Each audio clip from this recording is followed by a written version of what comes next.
Muy bien, pues bienvenidos a todas y a Hugo, que está ahí escondido.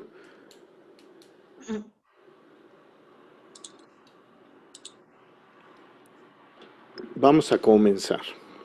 Muy bien.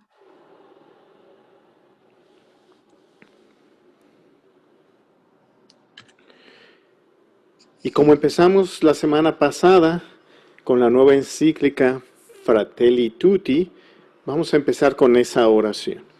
Estamos aquí reunidos en el nombre del Padre, del Hijo y del Espíritu Santo. Amén. Y leamos todos juntos. Señor y Padre de la humanidad, que creaste a todos los seres humanos con la misma dignidad, infunde en nuestros corazones un espíritu fraternal. Inspíranos un sueño de reencuentro, de diálogo, de justicia y de paz. Impúlsanos a crear sociedades más sanas y un mundo más digno, sin hambre, sin pobreza, sin violencia, sin guerra. Que nuestro corazón se abra a todos los pueblos y naciones de la tierra para reconocer el bien y la belleza que sembraste en cada uno, para estrechar lazos de unidad, de proyectos comunes, de esperanzas compartidas. Amén. Amén. Muy bien. Para ubicarnos un poquito, vamos a hacer una breve introducción de lo que vimos hace 2 semanas.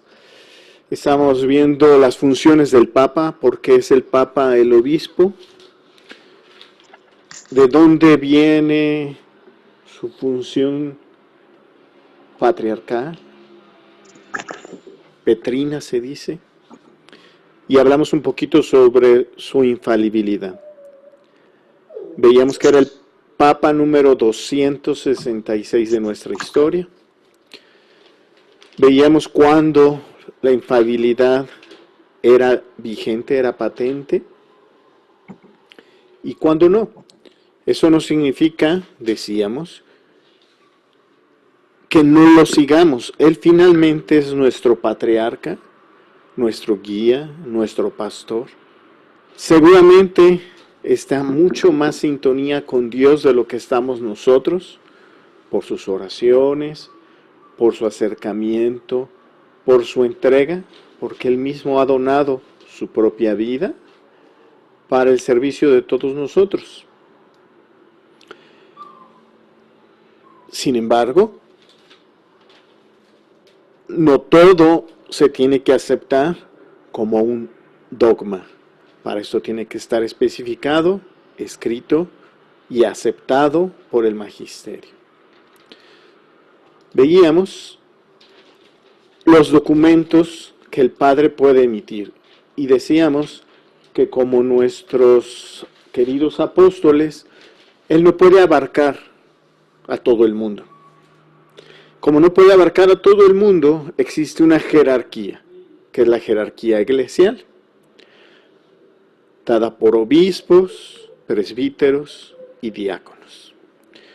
Y Él, para comunicarse, aunque ya hoy puede hacerlo por teléfono, la manera más formal y sobre todo la más completa, porque muchas de las veces las palabras no dicen lo que realmente queremos que digan. Para eso es mucho mejor escribirlas y con la escritura de las mismas se puede analizar y se puede modelar qué es lo que se emite para que todos lo aprueben.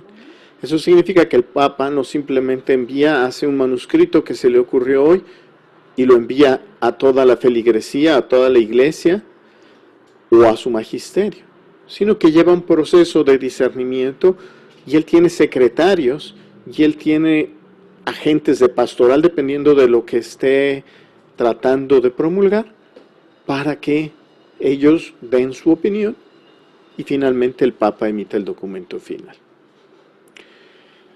Y veíamos que había bulas breves dentro de las cartas, que es a donde vamos a entrar ahora, existen las encíclicas que tienen una mayor relevancia dentro de las cartas, unas exhortaciones y también existen unas cartas apostólicas.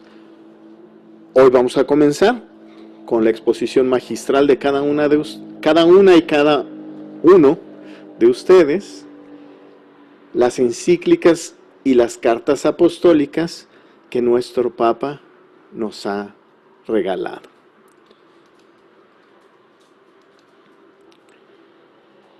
Hablamos mucho de Fratelli Tutti, basado mucho en San Francisco de Asís, y que es una encíclica social de cuidado. Del cuidado de la fraternidad, del cuidado de los migrantes, de la amistad y el diálogo social, el cuidado con las redes sociales, buscar el reencuentro con nuestros semejantes, dejar las religiones al servicio de la fraternidad y del mundo. Aquí les está hablando directamente al magisterio. Y llegamos al punto chaca chaca. Teníamos, creo que aquí quedó, sí, está bien. La única que se me pasó poner aquí en esta es a Ligia, que de hecho Ligia no ha entrado. Sí, ya había entrado. No está, yo creo que se salió. Pero yo estoy en Lumen Fidei. Es que está en el Alexa. Muy bien. Entonces, comienza Ligia falsa Alexia. Bueno, no, cambiamos al final. Laudato Si va a ser Hugo y Yadira. Empieza Yadira, continúa Hugo, después Lumen Fidei Ligia y Ofelia después, junto con Alejandra y Rosalinda. Después seguiría Rosaura, después Cintia y después Michelle. Como vayamos avanzando, lo importante es que seamos claros en nuestro entender y sobre todo que los que estemos, que participemos sobre la propia encíclica que se está platicando. ¿Sí? Entonces voy a dejar de compartir mi pantalla.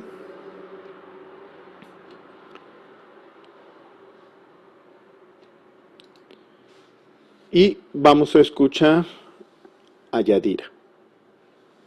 Todo tuyo el micrófono, Yadi. Gracias.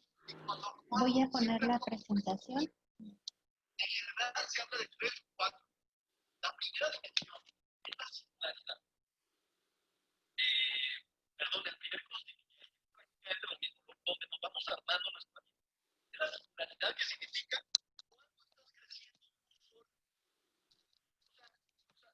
Bueno, ¿sí se alcanza a ver la presentación? A nosotros nos tocó la encíclica Laudato Si, que significa alabado seas. Esta encíclica fue publicada el 24 de mayo de 2015 en la solemnidad de Pentecostés. Y esta encíclica lo que nos habla es sobre el cuidado de la casa del mundo, ¿no? El cuidado por la creación, que en este sentido sí ha sido parte de las enseñanzas de la Iglesia Católica durante muchos años, pero no tan puntual como lo hace en esta carta, en esta encíclica, el Santo Padre. Sí, es una primera encíclica de alto nivel de enseñanza de la Iglesia, dirigida sobre todo al cuidado de la creación.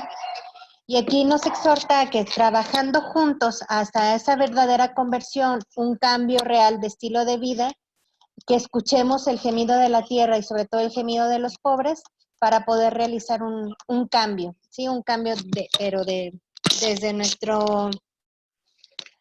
ahora sí que desde nosotros mismos. Nos llama a tomar acción como individuos e iglesia y nos brinda esperanza para trabajar hacia un cambio en conjunto para proteger esta casa en común que es el mundo. ¿Sí? Entonces es una carta de estudio. En resumen, muestra También considera pues a San Francisco de Asís, patrono de aquellos que promueven la ecología, y pone énfasis en la importancia de las raíces espirituales. Esta encíclica se divide en 6 capítulos. Yo voy a hablar de los 3 primeros y luego sigue Ugi con los otros 3. ¿Sí? En el primer capítulo se identifica lo que está pasando con el hogar común. ¿Sí? El Papa Francisco identifica los principales problemas ecológicos modernos, como son la contaminación del medio ambiente, el cambio climático, el problema del agua, la disminución de la vida humana, de la calidad de la vida humana, y obviamente con ello se lleva la destrucción de la sociedad y la desigualdad global. En específico, en algunos puntos, enfatiza que el clima es un bien común de todos y para todos, que hay un consenso científico muy consistente que indica que nos encontramos ante un preocupante calentamiento del sistema climático y sobre todo esto se da por la actividad humana, o sea, por culpa de nosotros. Reta a aquellos que en la cara de la degradación ecológica culparían el crecimiento de la población y no el consumismo selectivo y extremo, que aquí también hay que tener en cuenta que muchos le echan la culpa que somos muchos en la población, pero no nada más es eso, ¿sí? Y llama la atención de la debilidad de la reacción política internacional, donde dice que hay muchos intereses particulares y muy fácilmente el interés económico lleva a prevalecer sobre el bien común y manipula la información para, sobre todo si sus proyectos particulares o del empresario, pues no se ven afectados con alguna cuestión de estas, ¿sí? En el capítulo 2 habla sobre el Evangelio de la Creación. Ay, pobre de mi amor. Relata algunas creencias cristianas, como por ejemplo, Dios creó todo con bondad intrínseca, o sea, todo lo que Dios creó es bueno, ¿sí? Bueno de por sí. Todos los seres humanos son creados únicos y llamados a ejercer un gobierno responsable sobre la creación en nombre del Creador. Toda la creación es un ministerio, la diversidad y la unidad que reflejan y meditan al Creador. El derecho a la propiedad privada no es absoluta ni inviolable, pero sí está subordinada a la destinación universal de los bienes. Y el destino de toda creación está ligado con el ministerio de Cristo. Y el capítulo 3, nada más déjame. Perdón. Aquí.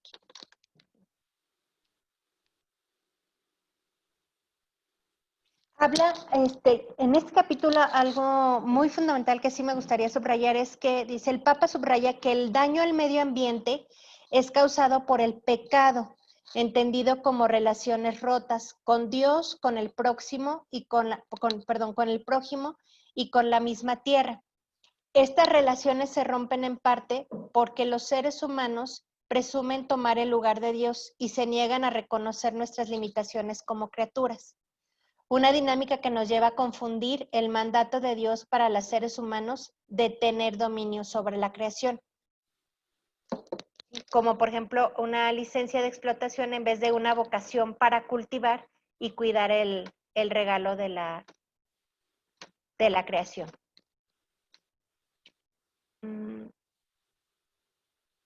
Y luego, por último, el capítulo 3.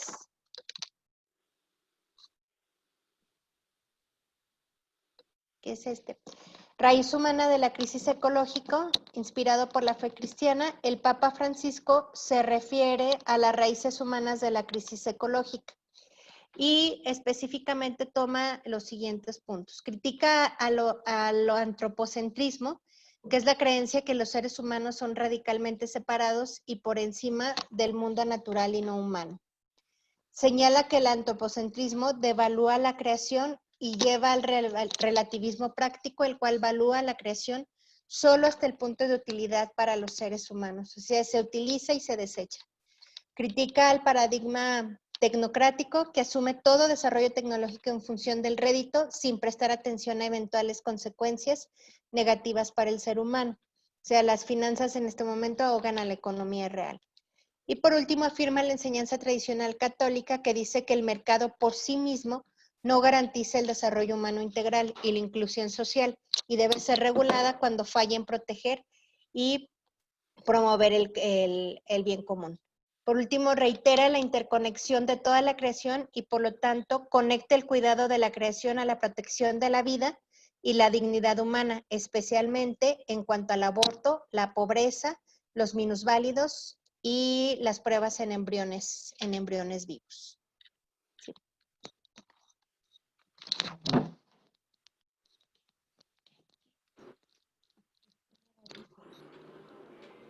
Bueno, y luego el capítulo 4.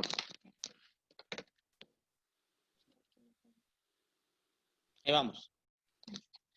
El capítulo 4 es una ecología integral. El Papa presenta y considera el concepto de ecología integral, el cual afirma que no está de más insistir en que todo está conectado. Aquí hay un punto interesante que, si gustan, lo comentamos hasta el final. Es cierto que toda la creación y humanidad, incluida junto con todos los aspectos de la vida humana, academia, economía, gobierno, cultura y cada parte de la vida cotidiana están conectados.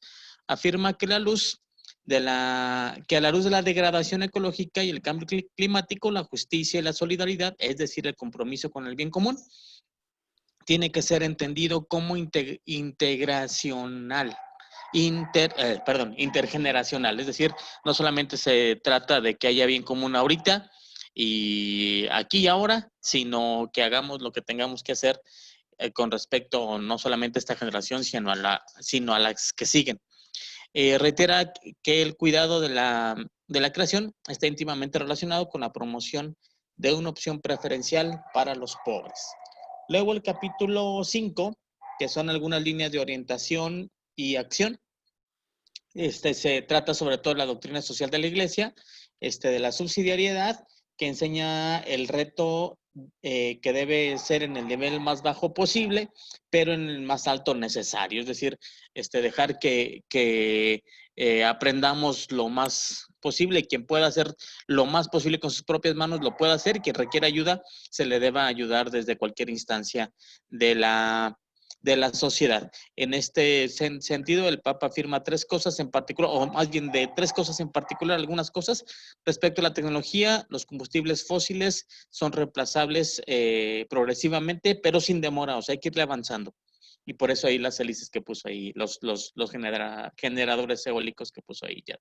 Luego las energías renovables, alternativa menos perjudicial y aplica para soluciones transitorias, es decir, se puede ir transitando, no solamente que sean de manera temporal, sino que se debe ir transitando hacia allá. Y luego las responsabilidades que son comunes, pero diferenciadas, y que hay que estar muy al pendiente y con mucho cuidado de lo que le corresponde a cada quien. De ahí el asunto del principio precautorio. Y finalmente, el capítulo 6, lo puedo picar, ahí está. El capítulo 6 habla de la educación y espiritualidad ecológica, hace un llamado para las conversiones personales y comunales que sean de temas lejanos del consumismo y del egoísmo común, e invita a las personas a vivir estilos de vida animados por virtudes ecológicas, es decir, buenos hábitos que deben ser desarrollados en todas las personas, en lo secular y en la fe. Y recuerdo a los cristianos que los sacramentos y, digamos, los domingos, es decir, la vivencia de la fe y el alimento de la fe son esenciales para formar la relación correcta con la creación. Y luego aquí al final, ¿le doy 2 clics? Ok, ¿no, verdad? No, nada más. Así, ahí está. Al final nos encontraremos cara a cara frente a la infinita belleza de Dios y podremos leer con feliz admiración el misterio del universo que participará con nosotros en la plenitud sin fin. Hay dos asuntos en particular que a mí me gustaría rescatar, dos frases muy particulares. La primera está en el número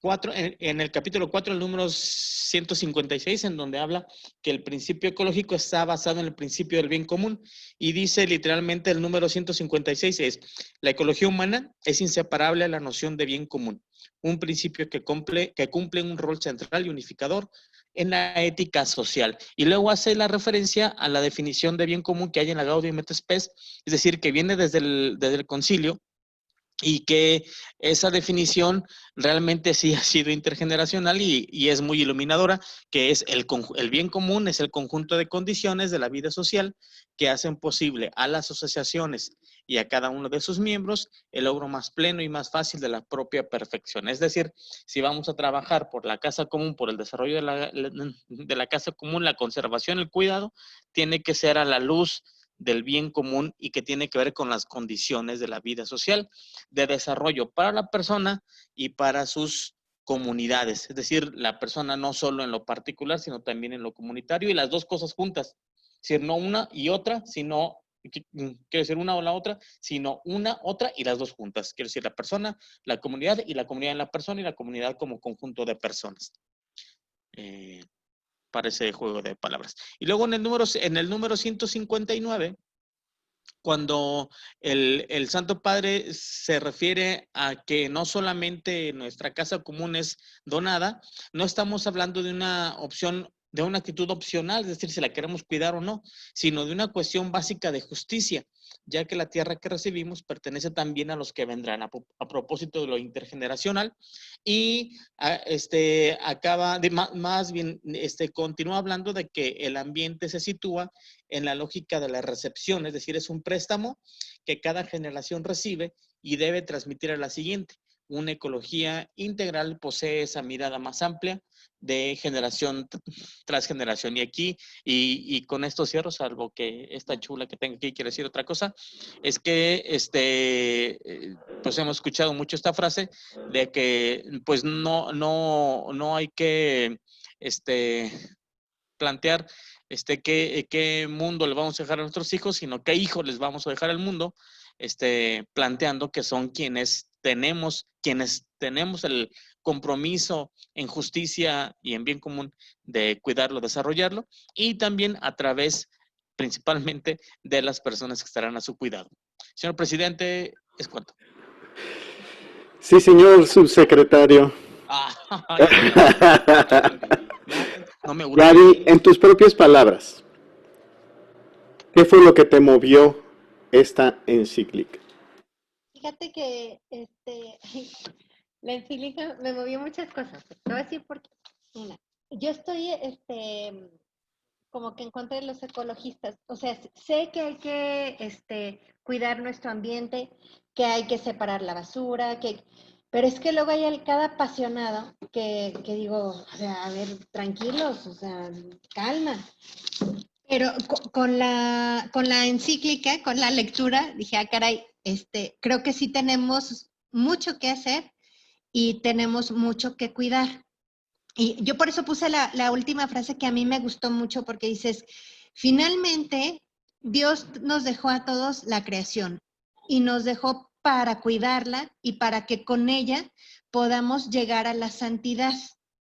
¿Sí? Entonces nos vamos a encontrar con Él y vamos a verlo a Él cara a cara y todo, pero finalmente le vamos a entregar a manos llenas y esperemos que santos, que utilizamos cada una de las herramientas, cada una de las cosas que Él nos dio para llegar a Él, ¿sí? Para llegar a Él. Y que obviamente hay que cuidarlo y todo, pero no quitando la dignidad de personas de cada una de nosotros. Por ejemplo, no es más importante una ballena que un niño, no es más importante un árbol que un abuelo, ¿sí? Entonces, es darle el justo, o sea, la medida justa a las cosas. Y obviamente que nosotros obramos mal y contaminamos o algo así, porque entonces estamos pecando. O sea, sí lleva una cosa con la otra, pero no apasionadamente como el Greenpeace, como el que dejan al ser humano como lo último cuando ese debería ser el primero. Entonces, esa es más, pues, digo, creo que tenemos que cuidar nuestra casa común, que cuidarla todos, pero con ellos, sí, no perder de vista el último fin, que es el ver a Dios, el amarlo y el ser santos. Y ya. Muy bien, muchas gracias. Hugo Yadira, a Sí. ver, Hugo.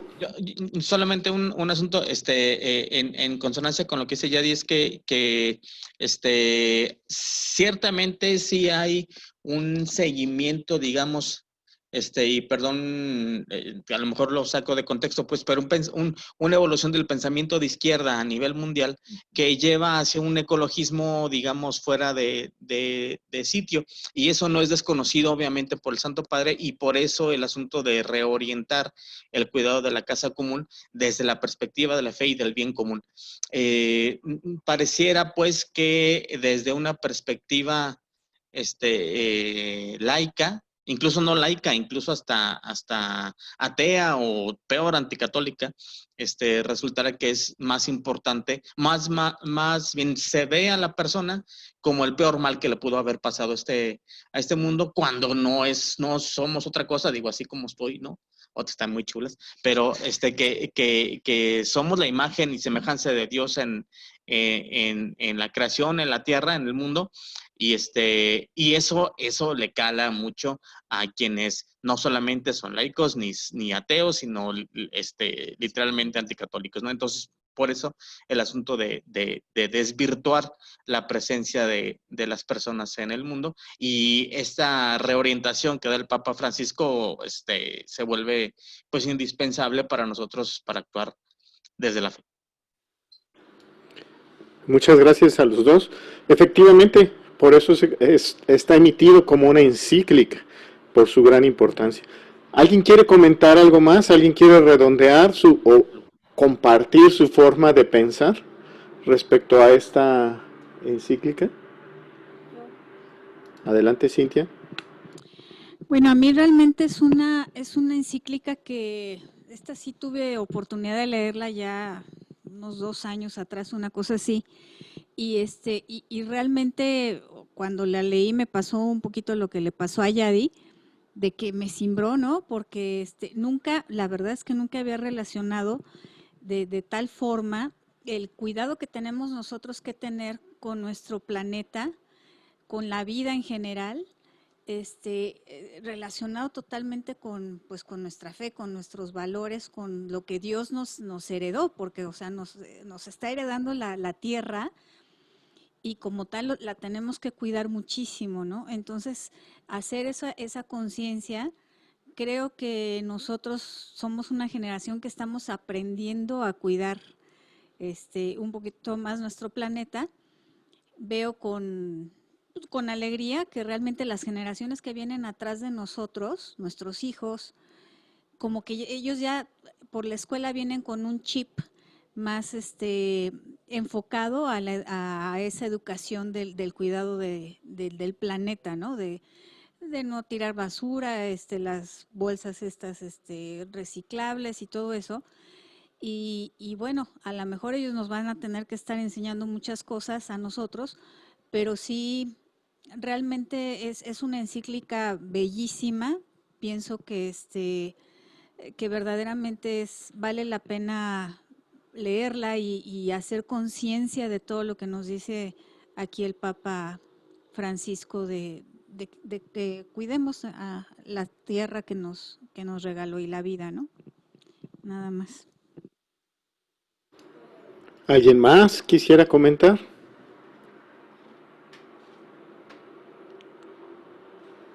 Ok. Nada más para redondear algunas ideas generales. Esta es la segunda encíclica de nuestro Papa. La tercera, es decir, solo lleva 3 en este tiempo como pontífice, es la que vimos la semana pasada. Laudato Fratelli Tutti. ¿Ok? Acuérdense que el Papa trata de poner frases clave para identificar su forma de pensar. Es un pensamiento muy educativo para nosotros, porque así con una frase podemos recordar. En el primer capítulo, lo que dice, hay que disminuir la cultura del descarte. ¿Sí? A veces hasta se inventa frases o palabras, esto de cultura del descarte. ¿Pero qué significa? Úsese y tírese. Ya no me gusta, ya no lo quiero, lo tiro, ya no sirve. Lo compro, sé que mañana lo voy a tirar, no importa. ¿Sí? Segundo capítulo. Habla que la fe y la razón se conviertan en un diálogo productivo. Y aquí, como Yadira muy bien expuso, pues nos hace crear conciencia. Tercero, el origen del deterioro de la ecología, y ahí fue donde Hugo y Yadira, ahora en sus comentarios, redundaron. El origen es el deterioro social. Entonces, más allá de la ecología por sí, el Papa nos está hablando de un deterioro social que tenemos que arreglar. Y que como consecuencia encontraríamos una de ellas, el apoyo o la sanidad a lo que es la ecología. El cuarto, muy importante, centra a la familia como fuente de ese proceso. Quinto, dice él, así como nos dijo Hugo, que la crisis ecológica no tiene que ir contra el progreso. Es decir, no por la crisis ecológica o por arreglar la ecología tenemos que frenar el progreso, sino que tenemos que buscar que las dos vayan en conjunto para formar un equilibrio. Y la sexta, básicamente habla sobre la desaparición del consumismo compulsivo. Y aquí una palabra que quiero destacar es que plantea nuevamente el sentido del domingo. Y eso es más allá que el propio sentido del día de ir a misa. Es un día de reflexión, es un día de familia, es un día de preparación social, es un día de comunión, nosotros como iglesia y a Cristo como fuente. Entonces ese domingo tenemos que renovarlo, porque muchas veces lo vemos como esos fariseos en donde no podían ni siquiera cortar las espigas del trigo, porque era contra el Shabbat, que no se podía trabajar. Y muchas veces para nosotros en eso se convierte el domingo. No hago nada. Y ahora que todavía no hay obligación de asistir presencialmente a la misa, pues a lo mejor ni siquiera virtualmente la veo. Es muy bonita encíclica, un mensaje muy fuerte, muy importante para redimensionar todas aquellas cosas. Les recomiendo una serie que está en Netflix que habla sobre las redes sociales. Si la pueden ver, se las recomiendo. Se las recomiendo. Porque hace una conciencia con base en esta misma encíclica, porque es muy cerca de lo que esta encíclica está hablando, y que nos ayuda a ver qué tan separados estamos unos de los otros. Y sobre todo, cómo estamos siendo manipulados. Y entonces, estos organismos que extreman... ¿Cómo se llama la serie? La verdad es que no me acuerdo, pero si usted la busca en Netflix, le pone redes sociales, es la única que va a encontrar. Es un documental. Dice algo de redes sociales. Sí, no me acuerdo exactamente el nombre. Ahorita se los digo, pero Si no entra usted a Netflix, lo busca y le pone redes sociales y es la única que sale así. El dilema o algo así. Vale la pena verla y especialmente con sus hijos. Para que tomen esa conciencia diferente. Muchas gracias, señor subsecretario, señora vicepresidenta. Después espero que llegue el patrocinio. Gracias, estuvo muy clara. Muy bien. Vamos a continuar. Y la siguiente es Ligia con el Lumen Fidei. Somos todo oídos para ti. Todo oídos porque yo no hice presentación. Entonces, bueno, me tocó Lumen Fidei y pues es sobre la luz de la fe. Esta encíclica trae 4 capítulos. Me gustó mucho, inicia hablando sobre la fe como aquello que nos va iluminando, pues en nuestra vida, en nuestro camino, pero dice que, como que la fe era simplemente creer, y creer, pues, porque sí, por decirlo de una manera. Conforme, pues, han ido habiendo avances, tecnológicos, conforme el hombre ha ido obteniendo más conocimientos, como que fue pensando que iba, bueno, lo voy a decir como yo lo entendí, ¿verdad? Expresándolo con mis palabras, como que fue pensando que iba descubriendo el hilo negro, ¿no?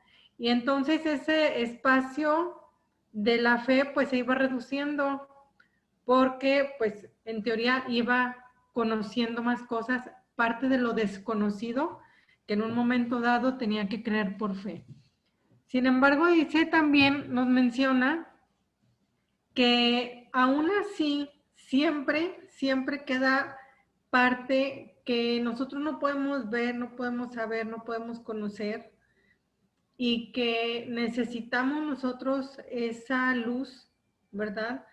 Que viene siendo entonces lo que es esta luz de la fe, aquello que va a ir iluminando todo aquello que por nosotros mismos no podemos ver y necesitamos, pues, creer, saber o entender. Entonces nos habla de la fe y nos dice que la fe no viene de nosotros mismos. Si viniera o procediera de nosotros mismos, sería, pues, una luz muy pequeña que no nos alcanzaría para mucho ni para poco, ¿verdad? Entonces, al venir esa fe de Dios nuestro Señor, es algo más grande y va iluminando, pues, toda la existencia del hombre. En el primer capítulo se titula Hemos creído en el amor, y nos habla sobre Abraham, sobre Israel, sobre ese camino que ellos fueron recorriendo en la fe. Entonces nos dice, por ejemplo, dice, la fe se vincula a la escucha. En el caso de Abraham, dice, pues Abraham no lo ve, pero escucha su voz. Al escuchar su voz, esto se convierte o se toma como un Dios, no un Dios alejado, no un Dios que está allá arriba en el cielo y desde allá me ve, y entonces es inalcanzable, ¿no? Sino al momento en que Dios habla con Abraham, Abraham lo escucha, se hace como un vínculo, y entonces es un Dios personal, es un Dios cercano, es un Dios que acompaña. Entonces, bueno, nos dice también que dentro de la fe, pues existe un llamado, o si se involucra un llamado y una promesa. El llamado es a salir de su tierra, es un llamado a una nueva vida. Y creo que eso, pues, trayéndolo a nuestros tiempos o aplicándolo a nuestras vidas, ese llamado nosotros también lo recibimos. Nos invita Dios nuestro Señor a salir de nosotros mismos, a dejar de ser nuestro propio centro, y nos invita a una nueva vida. Y esa nueva vida es, ¿cuál? Pues abrirnos a los demás. y vivir para los demás, porque al vivir para los demás estamos viviendo o sirviéndole a Dios nuestro Señor. Y una promesa, en el caso de Abraham, pues le promete una descendencia numerosa, le dice, pues vas a ser padre, y le está hablando de una promesa a futuro. No le dice, mira, sabes que ahorita ya pum, vas a tener, aquí están todos tus hijos.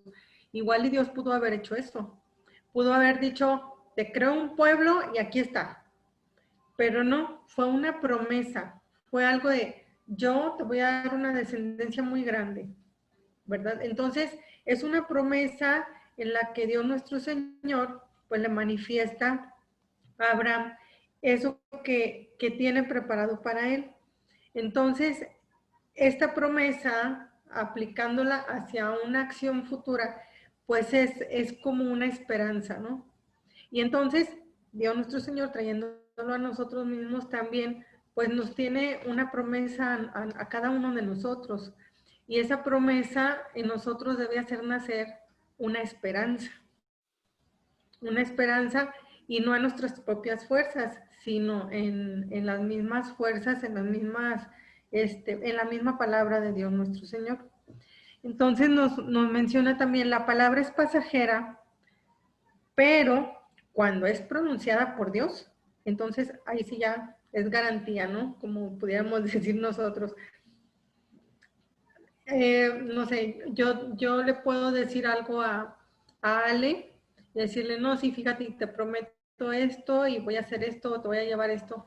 Pero puede ser, mis palabras ahora sí que se las lleva el viento, ¿no? Y así como puedo cumplir, puedo decir a la mera hora por flojero, por decidido, por lo que quieras, que no. Sin embargo, nos dice, cuando Dios habla, la palabra de Dios es certera y es segura. Y entonces ahí ya no podemos tener ninguna duda de que vaya a suceder otra cosa. Entonces, bueno, un paréntesis, cuando estaba viendo esta parte que la palabra de Dios es segura, me acordé de alguna ocasión, no sé con cuál de mis hijas hablaba, que les decía que pues Dios nos tiene preparado en el cielo una habitación. Y entonces me dice, ay, ¿y a poco te vas a ir al cielo? Para que vean el calibre de mis chamacas, ¿eh? Se ven muy calladitas, pero no. Y le digo, mira, pues yo no sé tú, pero en la Biblia Jesús nos dice que su Padre, o sea, mi Padre Dios, me tiene una habitación preparada y como lo dijo Jesús, pues yo estoy segura que sí la tiene. Y como yo creo eso, yo sé que tengo una habitación allá. Si tú no crees, allá tú, te quedas sin habitación, le digo. Entonces, viene esta parte donde dice, cuando la palabra es pronunciada por Dios, ahí ya es garantía, o sea, no hay vuelta de hoja, ¿no? Ahora nos dice también, el hombre es fiel creyendo a Dios lo que promete. Nosotros también expresamos nuestra fidelidad a Dios al tener esa confianza en Él. Y Dios es fiel a nosotros dando lo que prometió al hombre.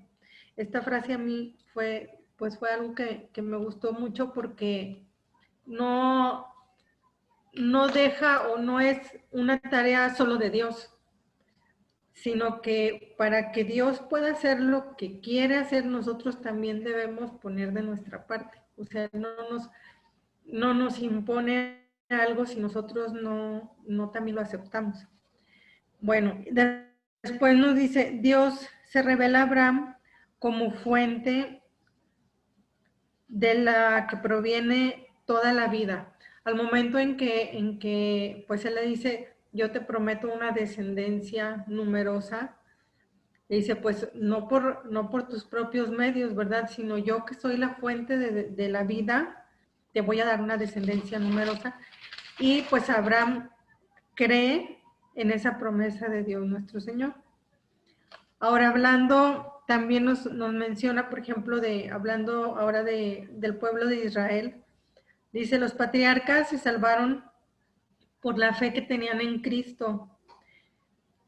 Muy diferente a la fe que tenemos nosotros en solo una cosa, en que ellos tenían la fe en el Mesías que iba a venir.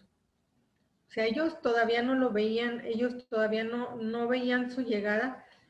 Y nosotros creemos, tenemos nuestra fe en Cristo, que vino y que nos han ido a nosotros transmitiendo todo eso que él vivió.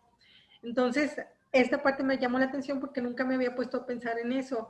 Dice, la fe está centrada en Cristo, antes de que naciera y después de que nació, pero siempre el centro de la fe fue Cristo. Entonces, bueno, esa parte dice, la resurrección de Jesús manifiesta la fiabilidad del amor de Dios. Cristo es testigo fiable y digno de fe. ¿Y cuál fe? Pues esa luz que Él nos vino a entregar, que nos vino a sembrar. Jesús es aquel con quien nos unimos para poder creer. La fe mira donde el punto de vista de Jesús con sus ojos. Hay un tema que vimos en alguna ocasión en el apostolado en el que decía, venían varias frases y decía, ver con los ojos de Jesús, escuchar a través de los oídos de Jesús, hablar a través de los labios de Jesús. Y esto pues no es más que transformarnos en Cristo, ¿en qué? En sus ideales, en sus anhelos, en su manera de ser, de pensar, de transmitir el amor a Dios nuestro Señor, de buscar siempre la gloria del Padre. Entonces, donde nos dice, es aquel con quien nos unimos para poder creer, es pues transformarnos en Él, para poder aumentar nuestra fe. Nos dice San Pablo, el que cree, o sea, el que tiene fe, es transformado en criatura nueva y recibe un nuevo ser. Ahora, también nos comenta que la salvación mediante la fe, nos habla, perdón, de la salvación mediante la fe, que es reconocer el don de Dios. San Pablo, por la gracia, nos dice, por la gracia son salvados mediante la fe. Y esto no viene de ustedes mismos, sino viene como un don de Dios. ¿Qué es un don? Es un regalo. Entonces, que nuestra fe viene como un regalo de Dios nuestro Señor. El creyente aprende a verse a sí mismo a partir de la fe que profesa como parte del cuerpo de Cristo, y de nosotros reconocernos parte del cuerpo de Cristo es como estar también inmersos en Él. Y entonces empezamos a vernos a través de esa fe y de esa convicción que somos parte del cuerpo de Jesús, que no somos Jesús, pero formamos parte de sus manos, de sus piernas, de todas las funciones que nosotros podemos ayudar en la iglesia. Ahora, el segundo capítulo nos habla, bueno, se titula Si no crees, no comprenderás, y nos habla de fe y verdad. Este capítulo me gustó mucho porque habla de algo que me cae mal, ¿ah?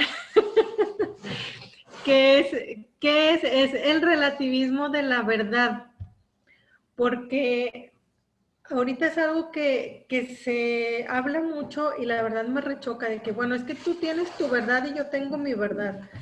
Y cada quien tiene su verdad. Y es algo muy diferente a, tú vives una realidad y yo otra, pero la verdad es la verdad.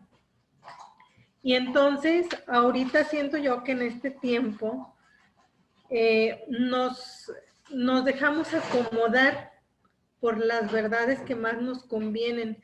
Y en este capítulo nos habla que la fe necesita de la verdad y la verdad necesita de la fe, pero no de tu verdad y de mi verdad y la de la vecina y así, sino de la verdad iluminada por la luz de Cristo.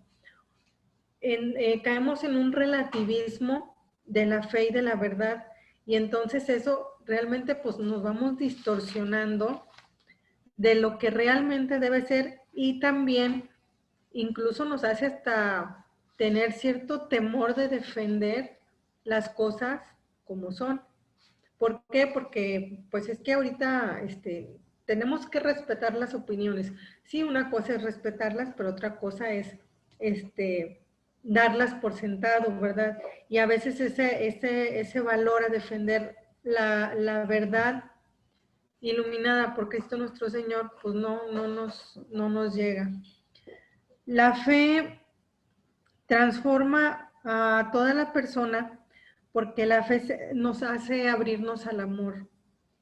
Entonces, cuando nuestra fe realmente está basada en el amor de Cristo, creo que nos va unificando en una sola verdad. Si realmente nos vamos basando en el amor verdadero, no podemos llegar a distintos puntos, tenemos que converger en uno solo. El amor no es un sentimiento que viene y va, consiste en salir del aislamiento propio para encontrarme con la otra persona. Entonces ya aquí es donde nos menciona que el amor necesita de la verdad y la verdad necesita del amor, pero en la luz de Cristo nuestro Señor. Entonces, creo que en este punto es muy importante que cuando nosotros pues hacemos oración, cuando tenemos pues algún punto que defender, el hacer la oración, pedirle a Dios nuestro Señor realmente que nos ilumine para descubrir su verdad a la luz del Espíritu Santo, y que si estamos en algún error sobre la postura que tenemos, pues que nos ayude a descubrir ese error, y si no, pues que nos dé la sabiduría para poder transmitir la realidad y la verdad de que Dios nuestro Señor pues nos va guiando.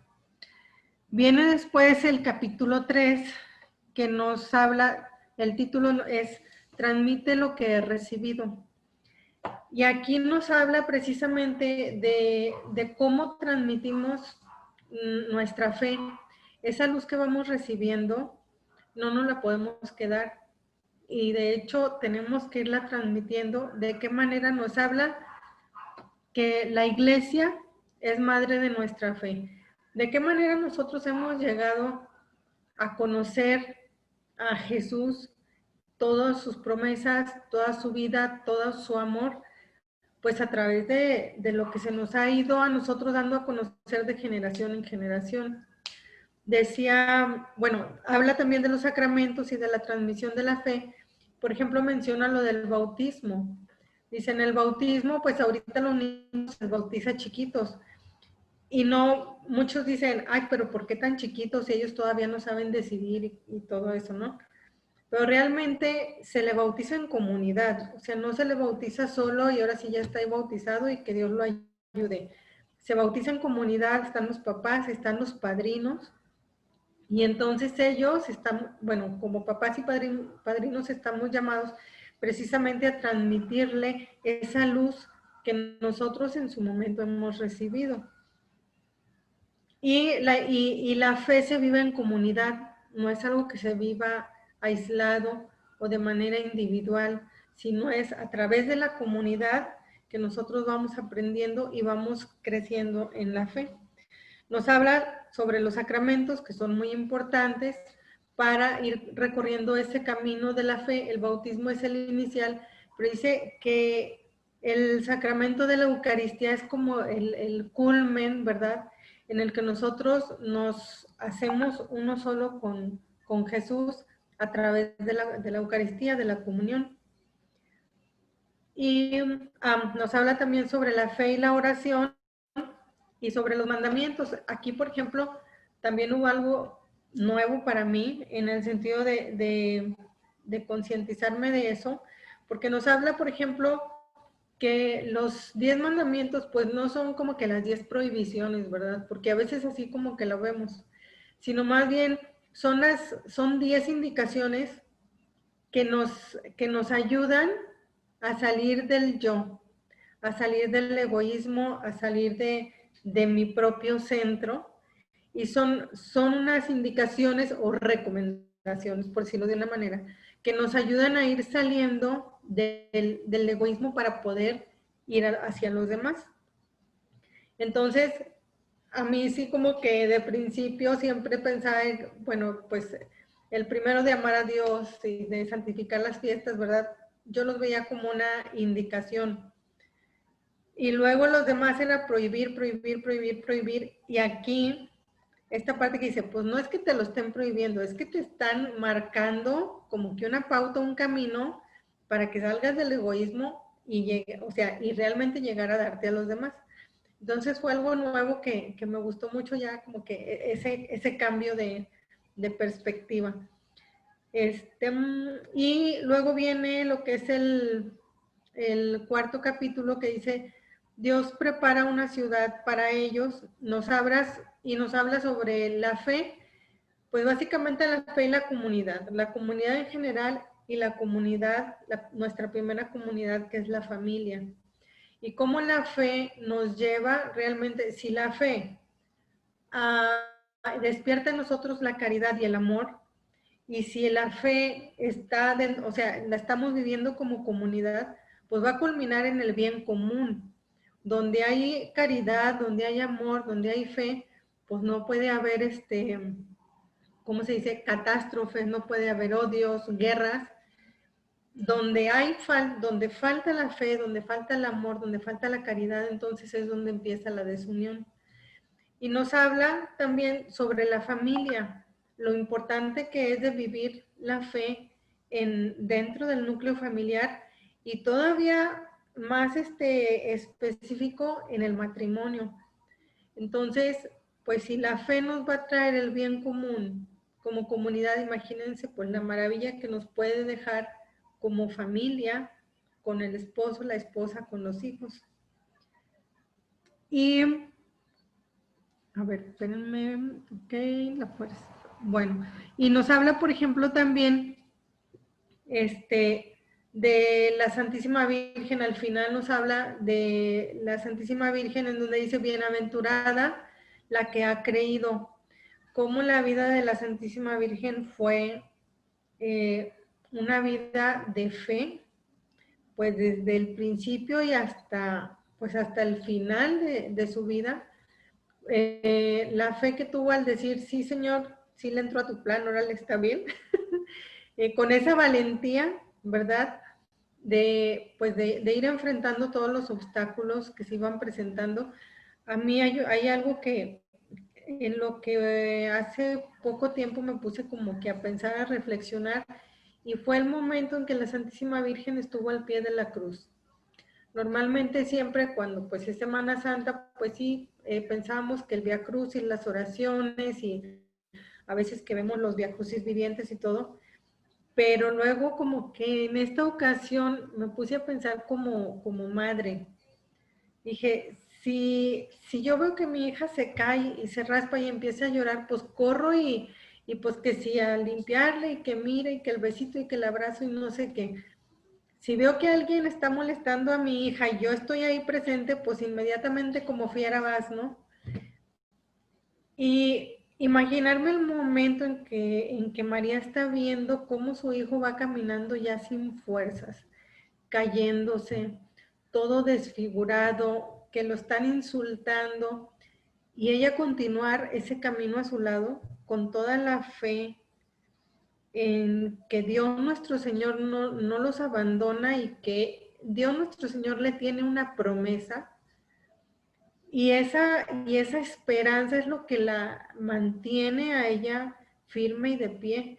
Entonces, esa bienaventuranza que dice que bienaventurada la que ha creído, todo lo que ella después vio, que le tocó ver a su hijo, que resucitó, que Dios nuestro Señor, a través de él, nos mostró que vence a la muerte y que es el Señor de señores. O sea, toda esa alegría, creo yo, que a la Santísima Virgen, pues, la ha de haber confortado, de haber dicho, pues, valió la pena por todo esto que está pasando. Y a lo mejor al vernos ahorita decir la Santísima Virgen, híjole, pues lo estoy pensando, porque pues no respondemos a lo mejor como deberíamos, ¿verdad? Pero bueno, básicamente esta es lo que encierra este documento. Excelente, Ligia. ¿Alguien quiere comentar algo? ¿Alguien quiere expresar su forma de pensar con lo que magistralmente Ligia nos ha expuesto. Ay, maestro.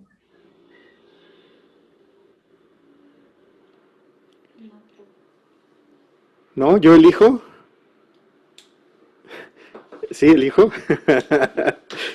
Si así luego les da cosa. ¿Quiere hablar? Sí. Bueno, nada más para redondear. ¿Quiere decir algo, Ofe? ¿Quién? Ofe. ¿No? No, que no. Ok, nada más para redondear. ¿Saben lo que es una geógrafo? ¿Quién sabe qué es una geógrafo?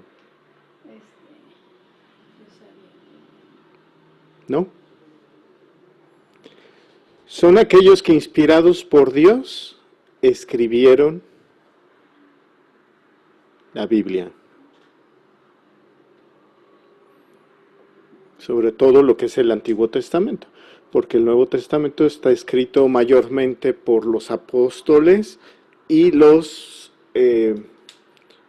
seguidores de Jesús en segunda generación, digamos, ¿no? Más lejanos de él. Y un geógrafo, así como los evangelistas, viven en un momento que se llama en alemán Sit et Leben. Eso significa el lugar donde estás sentado viviendo. Esta que es la primera encíclica de nuestro Papa Francisco, la más vieja, porque se publicó en el 2013, ¿sí? Ya si les preguntan a sus niñas, especialmente, no, pues casi todas, Yadira, Alexia Ligia, Michelle, todavía Ale, Rosaura, Rosalinda, si les dice del 2013, dicen, eso es prehistoria, mamá, eso no, ¿para qué lo lees? Ya no es actual. ¿Hugo es prehistoria? ¿O a él le dicen eso? ¿Y qué pasó en el 2013? ¿Alguien se acuerda? Pues fue cuando lo eligieron papa a él, ¿no? Ajá. Más bien, vamos a decirlo al revés. Fue cuando Benedicto XVI renuncia al papado ejecutivo. Ajá. Y entonces el Papa Bergoglio fue elegido papa. Y esto fue dentro de un marco muy fundamental. Todo ese año fue el año de la fe. Entonces todo lo que se escribía, todo lo que se predicaba, todo lo que en los planes pastorales se establecía, era en relación a la fe. Pero la fe es algo tan importante como muy bien apuntó Ligia, que tenían que darse lineamientos claros sobre qué tipo de fe quería propagarse en ese año. ¿Se fijan el uso de la encíclica? Y el Papa nos dio un marco de referencia perfecto para crear individualmente alrededor del mundo planes pastorales donde nosotros, la iglesia, Ligia decía que nosotros somos las manos de Cristo. Bueno, nosotros, iglesia, somos todo el cuerpo y Cristo es la cabeza. ¿Verdad? Entonces había que haber un lineamiento y ese, se va a oír raro, magistralmente nuestro magisterio nos lo dio. Y el Papa con esta encíclica no nos permite tener dudas de qué es lo que tenemos que entender, vivir, conocer y propagar como fe cristiana. Si ustedes hacen idea o estudiaron cómo era el Papa Francisco antes de ser Papa, sabrán que tenía muchísima cercanía con el pueblo, viajaba en autobús, comía en el restaurante de la esquina, etcétera, muy cercano al pueblo. Y ha sido algo que lo ha caracterizado durante todo su pontificado. Y vivía en una iglesia que alzaba la voz para pedir misericordia de Dios. El pueblo argentino en ese momento estaba en una crisis económica muy fuerte. Y no solo Argentina, Latinoamérica en general. Y finalmente no era una crisis económica fuerte, a nivel mundial estoy hablando, pero Latinoamérica, algunos países, especialmente Argentina, la estaban viviendo muy difícil. Entonces, llegó el Papa con ese background y transformó completamente la idea en la que los papados anteriores habían ejercido su pontificado, con pequeños detalles, empezando por los zapatos. Es el primer papa desde hace mucho tiempo que no usa zapatos rojos. Nuestro papa emérito Benedicto XVI todavía usa zapatos rojos, si lo ven ustedes en las fotos. Y no es más que un signo. ¿Por qué rojos? ¿Mande? O sea, ¿por qué zapatos rojos? ¿Tienen algún significado? Sí, los obispos, ¿cómo es su vestimenta? Roja con negro. Significa que se están entregando como apóstoles al sacrificio que Jesús ha hecho por nosotros, iglesia. Y entonces por eso los caracteriza el color rojo. Y todos los obispos incluso tienen desde la cabeza, ellos no usan zapatos rojos, pero hasta el borde final de su vestimenta, vivos rojos. Y el Papa, específicamente, por ser más directo, vamos a decirlo así, el Papa, el obispo de los obispos del lugar donde se hace nuestra religión, o inclusive los zapatos son rojos. Así marca el canon. El Papa Bergoglio, el Papa Francisco, perdón, lo rompió. Así como rompió también, por ejemplo, la cruz. Usa una cruz totalmente diferente a los otros papados. Que si el símbolo no va acompañado de acciones, de nada sirve, simplemente fue un signo. Es decir, no un papa por usar zapatos rojos es mejor papa que uno que dice que no los quiere. Cada quien en su momento, en su función y con base en lo que quiere transmitir. Y lo que quiso transmitir es precisamente esto que les estoy diciendo, ¿no? Una iglesia a nivel universal que vea a Latinoamérica de cerca por primera vez. Porque finalmente los otros papas, ninguno fue latinoamericano. Ninguno ha sido hasta hoy latinoamericano. Y este año de la fe es un tiempo de gracia espiritual que el Señor nos ofrece para rememorar el don precioso de la fe. Y eso se encuentra en el Porta Fidei. La estructura de la encíclica, les voy a compartir una pequeña imagen.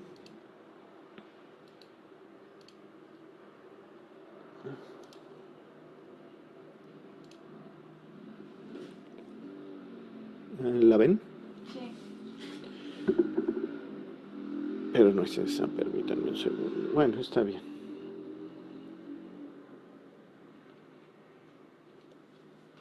Ustedes ven aquí la estructura de esta encíclica. Y está fijada en una enseñanza más allá de lo que primeramente se ve.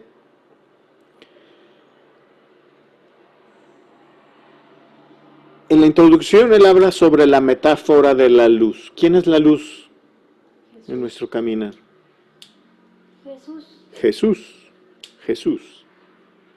Entonces, es una encíclica que por el comienzo nos empieza a acercar a Jesús. En el numeral del capítulo 1, que decía Ligia, es hemos creído en el amor, lo que hace es fincar bases para algo que se llama teología bíblica de la fe. La teología bíblica es una rama de la teología que se encarga a través de la Biblia de analizar diferentes aspectos, características, situaciones, y específicamente en este caso, habla sobre la fe. Entonces, aparte de todo, nos está dando un proceso de evangelización. En el segundo capítulo, si no creéis, no comprenderéis, ahí habla de la teología sistemática, así se le llama. Y es la relación de fe y verdad y de fe y razón, que nos decía Ligia, al final tiene que caer en el amor. Y que no pueden separarse una de la otra, nos decía muy bien Ligia. Y aquí yo les pido que hagan memoria cuando vimos el ejemplo de los 6 ciegos y el elefante, porque habló Ligia de mi verdad contra tu verdad. ¿Y se acuerdan de ese elefante? Que cada uno decía que era diferente, que el elefante parecía la trompa, como tocaban la trompa, el elefante era como una víbora. El que agarraba la pierna, no, es como un tronco. Y así se seguían. Eso es lo que nos está pasando. Y déjenme un segundo. Bueno, en el programa que les estamos recomendando de las redes sociales, que Yadira nos mandó el nombre a todos, está en el chat. Precisamente habla sobre eso. La verdad de Yadira está siendo diferente a la verdad de Alexia Ligia, diferente a la verdad de Michelle, diferente a la verdad de Rosaura, diferente a la verdad de Cintia, diferente a la realidad de Hugo, diferente a la realidad de mía, de todo mundo. Porque al haber un boom de información, vemos la realidad conforme lo que nos llega. Y con esos buscadores, con esos algoritmos, lo que vemos está delimitado. ¿Sí?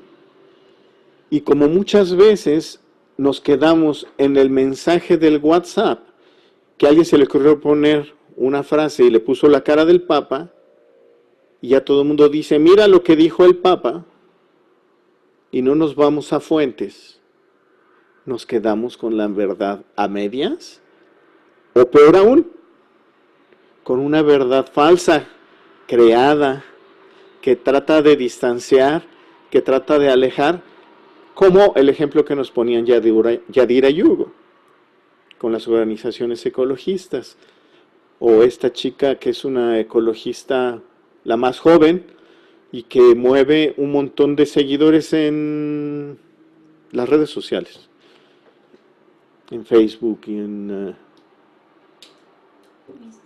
TikTok y en todas ellas, ¿no? Todas las que hay. Entonces, esa parte es muy importante. La verdad. Y para eso, queridísimos hermanos, la única solución, ¿cuál es? Buscar más. Y buscar de fuentes que no creemos. Nada más que con muchísimo criterio, porque no hay que perderse, ¿eh? Hay que estar muy fuertes en la fe, pero hay que saber qué están pensando los ateos y los protestantes. Pero sabiendo que yo conozco la fe verdadera. Porque si no, nos quedamos con información a medias. La que nos pusieron. Tercer punto. Transmitir lo que he recibido. Y aquí habla de la parte medular de la evangelización. Y nos dice cómo hacer la transmisión de esta fe.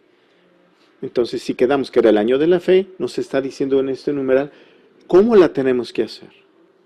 Y nos pone como centro la confesión de la fe, los sacramentos, la oración y el decálogo. Y aquí decía Ligia los mandamientos. A mí no me gusta, y Miriam era muy dada a eso, decir, siento que me lo imponen y me cuesta mucho trabajo. En varias ocasiones hizo el comentario.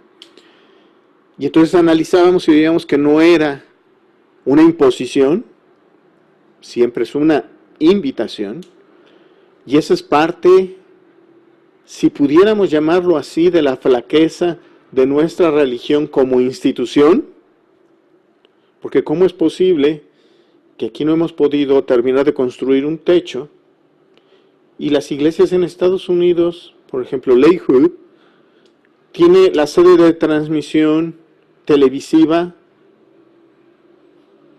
de nivel mundial?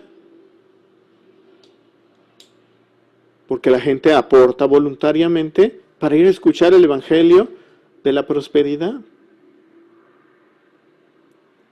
¿Qué es lo que nos pasa?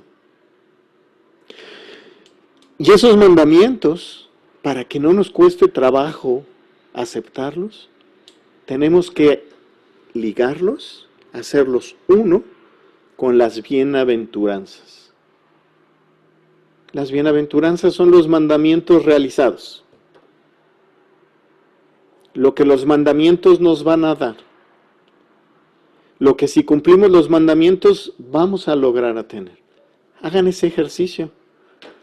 Pónganse una lista de los mandamientos, pónganse una lista de las bienaventuranzas y vean cómo se compaginan. Y entonces no les va a parecer carga, sino les va a parecer un regalo. Porque les están dando la llave para abrir la puerta de la bienaventuranza. Muy bien. El cuarto, Dios prepara una ciudad para ellos.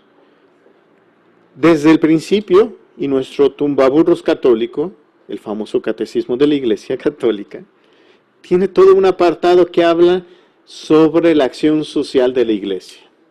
¿Alguien la ha visto? Ok. Aquí nos lo recuerda y dice, Dios prepara una ciudad para ellos. Es la dimensión social de la fe, específicamente de la fe.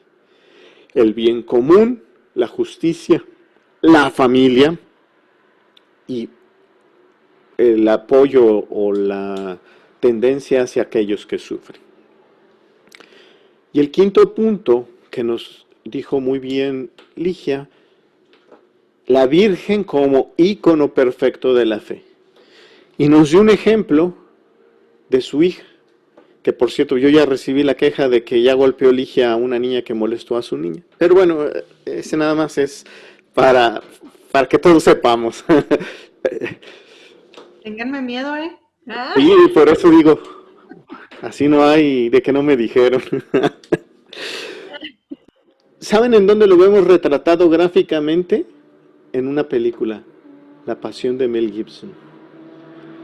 Cuando la mamá está siguiendo a su hijo del camino del pretorio al Calvario, la mamá se está deshaciendo y se le ve la desesperación y llora, se acerca a él cuando es una de las caídas. Y cuando lo ve crucificado, hay una imagen que ahorita me surgió cuando Ligia estaba diciendo, que agarra 2 puños de tierra, se para y los agarra con todas sus fuerzas, de desesperación. ¿Y qué hace? Voltea las manos y las suelta. Eso es lo que tenemos que aprender a hacer. Dejarnos en las manos de Dios. Si nosotros queremos retenerlo, si nosotros queremos solucionarlo, si nosotros queremos ejercerlo, por nosotros solos no podemos. Tenemos que dejarnos en las manos de Dios, en su voluntad. La Virgen sabía perfectamente bien, desde que a Jesús y a ella les vaticinaron, les predijeron que una espada iba a atravesar su corazón. Sabía perfectamente bien que su hijo iba a sufrir y que ella lo iba a ver sufrir. Era algo que ella sabía. ¿Cómo, cuándo y dónde? No sabía. Pero fue ese momento. Y en lugar de gritar en desesperación, en rabia, en lugar de quedarse desesperada, soltó. ¿Y cómo nos cuesta hacer eso? Porque no confiamos suficientemente en la voluntad de Dios. Muy bien, queridísimos hermanos. Ya se nos hizo tarde. Vamos a hacer nuestra oración final. Se las voy a poner. ¿Sí? ¿Alguien quería comentar algo? No. No, perdón, prendí el micrófono y justo en ese momento mi chiquillo Está bien, no hay bajó con problema. un ruido.